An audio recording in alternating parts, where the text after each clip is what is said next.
The Redmi 6A last year was a bit of a disappointing smartphone. Having said that, one look at the Redmi 7A and you know that Xiaomi is back in the game, which could very well be yet another budget hit.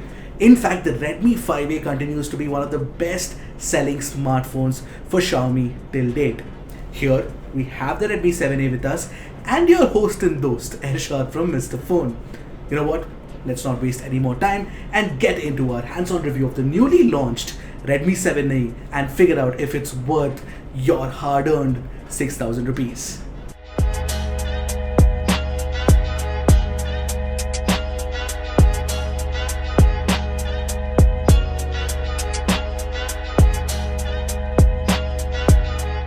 But before we move on, don't forget to hit that red subscribe button and the bell icon right next to it, to get notifications whenever we put out an awesome new tech video. So let's start off with the unboxing first.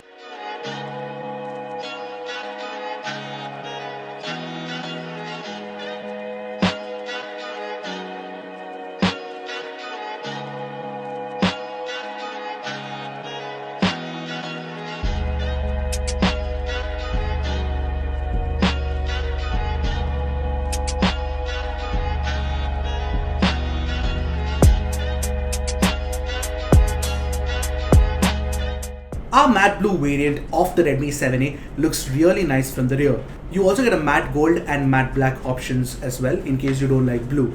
Now, the phone is made of plastic and is a fair bit chunky as well. That is mostly due to the fact that you now get a larger 4000 mAh battery inside it compared to the 3000 mAh inside the Redmi 6A. However, despite the girth, there is a very slight camera bump that could have been avoided somehow in my opinion. The matte finish feels especially nice to the touch. At the bottom you get a micro USB port with speaker grills on either sides. The plastic power button and the volume rocker are on the right edge and convenient to use, of course.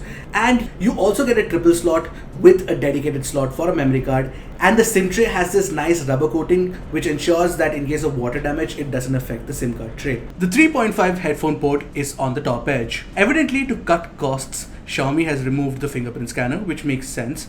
That said, Xiaomi has added a face unlock option instead, and it is overzealous in unlocking your phone. Obviously, it doesn't feel very secure. Having said that, the option is there nonetheless. On the front, you get a small 5.45-inch display and thick bezels around it. This is a tried and tested design that existed before attempts to create a full screen display with notches, punch holes and pop-ups. Pretty old school if I must say so. The display is your standard HD Plus panel that is fairly crisp, but with average brightness levels and viewing angles. This is okay considering the price of the phone. Now overall though, the Redmi 7A's design is not as exciting as the Realme C2's from the front and the rear. Design wise, the scales are tipped in the C2's favor in my opinion. Not like the Redmi 7A is bad looking, but it is just that the C2 ups the ante entirely with the design in its price segment. Now that said, Xiaomi has one trick up its sleeve, and that is the fact that you get 2-year warranty instead of 1-year warranty, and that is great for a budget smartphone. And what's also great for a budget smartphone is the fact that this phone is water resistant, and that's really peace of mind for somebody who's buying a phone for just Rs 6,000. Inside the Redmi 7A, you get the Snapdragon 439 chip compared to the Helio P22 inside the Realme C2. You also get two RAM/ROM variants, which is 2GB 16GB and 2GB 32GB. I mean, a 3GB variant would have been nice, but we shall take what we get for now. In my very limited time with the phone, it felt fairly fast and responsive for a budget phone, but I did face a few stutters here and there. Also, I wouldn't keep my hopes up on the phone performing as fast in the long run. It is a budget phone and you should try not to stress it too much either.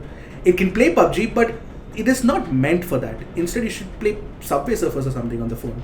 As for the software, you get MIUI 10 with Android 9 Pie, and of course, ads. Anyway, that's a story that continues to haunt Xiaomi users, so I'm not going to talk much about it. That apart, I noticed that there is a new Mi Credit app pre-installed on the phone. Through this app, MIUI users can get loans, and I think this is a smart move by Xiaomi considering the 7A is a proper budget phone. Xiaomi India is proud of the fact that the Redmi 7A comes with the Sony IMX586 sensor, which is the same as the one inside the Mi A2. Now here's the thing, don't go expecting Mi A2 level pictures because that would be expecting a lot. But what I see is that the processing is similar with deeper contrast in the pictures that I took, which also means crushed shadows. However, the resulting pictures look great for a budget phone for sure. That said, there is no software-induced portrait mode on the rear camera, which exists on the front, by the way. Just a really weird decision. Overall, the camera does look very promising, and I think that if you're a little patient because it is a little slow to shoot, you might get some good pictures. In fact, I quite liked the selfie pictures from the 5MP front camera. You can take a look at our initial pictures here, more in our full review.